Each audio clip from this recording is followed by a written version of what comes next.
आज हम डिस्कस करेंगे इंटरनेशनल ट्रेड का topic 2। HO theory of international trade मतलब Heckscher Ohlin theory of international trade. इसको हम कई बार new classical theory of international trade भी कहते हैं। चलो शुरू करते हैं इसकी इंट्रोडक्शन से। Modern theory of international trade ये दी थी हेक्सचर रोलिन ने दी थी, और ये मॉडल है 2x2x2 मॉडल है, that is 2 country 2 commodity and 2 factor of production, labour and capital. और मार्केट में परफेक्ट कंपटीशन है। अगर परफेक्ट कंपटीशन है तो जितने भी परफेक्ट कंपटीशन की अजम्पशंस हैं इस मार्केट में या फिर इस थ्योरी में वो एप्लीकेबल होंगी। और नेक्स्ट में taste and demand function for different goods are identical in both country. ये इंपॉर्टेंट है काफ़ी। जो टेस्ट एंड प्रेफरेंस है या डिमांड है वो दोनों कंट्री में सेम रहेंगी। अगर सेम नहीं होंगी तो ये कंडीशन फेल हो जाएगी, ये HO की थ्योरी फेल हो जाएगी, जो हम अभी नेक्स्ट भी डिस्कस करेंगे। अगर ये फेल हो जाएगी तो क्या होगा। Factor endowment in two countries constant and relative endowment of two factors are disproportion in both country. मतलब ये क्या कह रहा है, जो फैक्टर एंडोमेंट है मतलब जो फैक्टर सप्लाई है दोनों कंट्रीज़ में फिक्स रहेंगी, कांस्टेंट रहेंगी, बट जो दोनों फैक्टर हैं वो डिसप्रपोर्शन रहेंगे। मतलब एक की सप्लाई ज़्यादा और दूसरी की कंट्री में उसकी सप्लाई कम, तो डिसप्रपोर्शन होंगे। सप्लाई जो एंडोमेंट है फैक्टर की वो दोनों में सेम नहीं रहेंगे।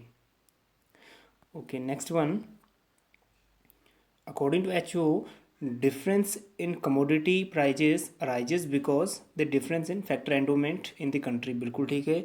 जो प्राइस महंगे हैं या प्राइस सस्ते हैं किस पे डिपेंड करता है, उसकी अवेलेबिलिटी ऑफ फैक्टर, मतलब फैक्टर सप्लाई पे। जहाँ तो फैक्टर सप्लाई कम है वहाँ प्राइस ज़्यादा होगा, और जहाँ सप्लाई अबंडेंट है वहाँ पे उस चीज़ के प्राइस कम होगा। तो इसीलिए जो कमोडिटी के प्राइजेस हैं अराइज होते हैं क्योंकि जो फैक्टर एंडोमेंट है वो डिसप्रपोर्शन होता है या डिफरेंस होता है उनमें। Next one, HO use comparative cost principle. बिल्कुल ठीक है, क्योंकि रिकार्डो के प्रिंसिपल पे बेस्ड था ये। Comparative cost principle to find out the cause of difference in the cost to दो चीज़ों में, relative factor endowment and relative factor intensities.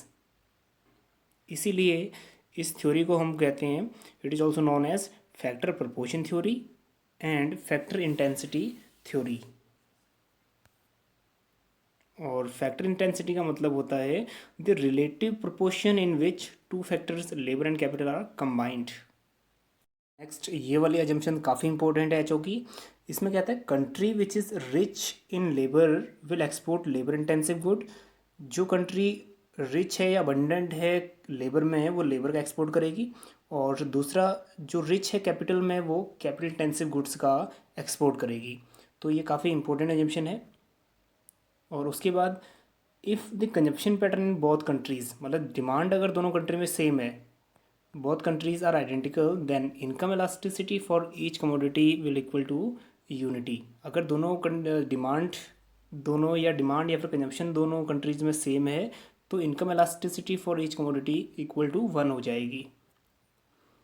और नेक्स्ट में if the demand condition are different, अगर डिमांड दोनों कंट्री में सेम नहीं है, डिफरेंट है, देन जो ये वाली एजम्पशन है ये वाली एजम्पशन फेल हो जाएगी। एजम्पशन ये वाली क्या कहती है, दैट इज़ जो रिच है लेबर में वो लेबर इंटेंसिव गुड्स को एक्सपोर्ट करेगी and vice versa, that can not be possible अगर डिमांड कंडीशन डिफरेंट है तो इस कंडीशन के लिए, इस एजम्पशन के लिए क्या चाहिए, डिमांड कंडीशन या इनकम टेस्ट प्रेफरेंस सेम होनी चाहिए दोनों कंट्रीज़ की।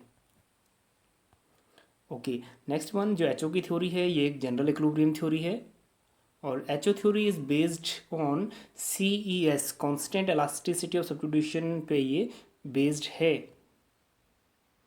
और फैक्टर प्रोपोर्शंस और factor endowment determine the specialisation in export. मतलब ये दोनों चीज़ें, फैक्टर एंडोमेंट या फिर फैक्टर प्रोपोर्शन ही स्पेशलाइजेशन लेके आ सकते हैं प्रोडक्शन में या फिर एक्सपोर्ट में।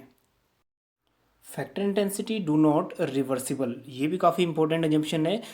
HO क्या कहता है कि फैक्टर इंटेंसिटी जो है रिवर्सिबल नहीं होता। रिवर्सिबल का मतलब है स्टील जो है वो कैपिटल इंटेंसिव है दोनों कंट्री में, और जो लेबर है जो क्लॉथ है वो लेबर इंटेंसिव है दोनों कंट्री में। अगर ऐसा नहीं होता, मतलब if this condition is not fulfil then HO theory break downs. अगर ऐसा नहीं होता कि जो कैपिटल है और जो स्टील है वो कैपिटल इंटेंसिव है दोनों कंट्री में, अगर ऐसा नहीं हुआ, मतलब कैप जो स्टील है वो एक कंट्री में कैपिटल इंटेंसिव है और दूसरी कंट्री में लेबर इंटेंसिव है, सिमिलरली क्लॉथ भी एक कंट्री में लेबर इंटेंसिव और दूसरी कंट्री में कैपिटल इंटेंसिव है, तो एचओ की थ्योरी वहीं पे फेल हो जाएगी। और उसके बाद एक थ्योरी आएगी, वो है लियोन्टिफ पैराडॉक्स। फिर वहाँ पे लियोन्टिफ पैराडॉक्स किसी एक कंट्री में अप्लाई होगा, then Leontief paradox will apply in one of the two countries. और लियोन्टिफ पैराडॉक्स क्या कहता है, factor intensity are reversible, factor intensity जो होती हैं वो रिवर्सिबल होती हैं। अब देखो रिवर्सिबल क्या क्या मतलब है, cloth is labour intensive in country A and capital intensive in B, मतलब जो कपड़ा है वो ए कंट्री में तो लेबर इंटेंसिव है, लेकिन वही क्लॉथ बी कंट्री में कैपिटल इंटेंसिव बन गया। और अब second thing, steel, steel labour intensive है ए में और वही कैपिटल इंटेंसिव बन गया बी में। और उसके बाद लियोन्टिफ कहता है, लियोन्टिफ ने एग्जांपल दिया जैसे यूएसए कैपिटल अबंडेंट है, लेकिन अगर वो स्पेशलाइजेशन लेके आएगा तो किस में लेके आएगा, लेबर इंटेंसिव कमोडिटी को। अब देखो लियोन्टिफ के अकॉर्डिंग क्या है, जो कंट्री जिस चीज़ में अबंडेंट है वो उस चीज़ का एक्सपोर्ट नहीं करेगी, बल्कि वो क्या करेगी, उसके अपोजिट चीज़ का इंपोर्ट करेगी। मतलब कैपिटल इंटेंसिव है यूएसए है कैपिटल इंटेंसिव, तो वो कैपिटल इंटेंसिव का एक्सपोर्ट नहीं करेगी, वो एक्सपोर्ट करेगी लेबर इंटेंसिव का। तो लियोन्टिफ का पैराडॉक्स थोड़ा उल्टा है। और according to HO, international trade will bring incomplete and partial equalisation of price of factor, मतलब इनकम्प्लीट एंड पार्शियल इक्वलाइजेशन लेके आएगा प्राइस ऑफ फैक्टर में। चलो अब बात करते हैं क्लासिकल वर्सेस एचओ थ्योरी। सबसे पहले हम बात करते हैं एचओ थ्योरीज़ की। एचओ थ्योरी बेस्ड है जनरल थ्योरी ऑफ वैल्यू पे, और वहीं जो क्लासिकल की थ्योरी है वो बेस्ड है लेबर थ्योरी ऑफ वैल्यू पे। और एचओ थ्योरी में दो फैक्टर प्रोडक्शन होते हैं, लेबर और कैपिटल, बल्कि जो क्लासिकल का है या फिर रिकार्डो का कॉन्सेप्ट है उसमें वो डील करता है सिर्फ एक फैक्टर से जो है लेबर।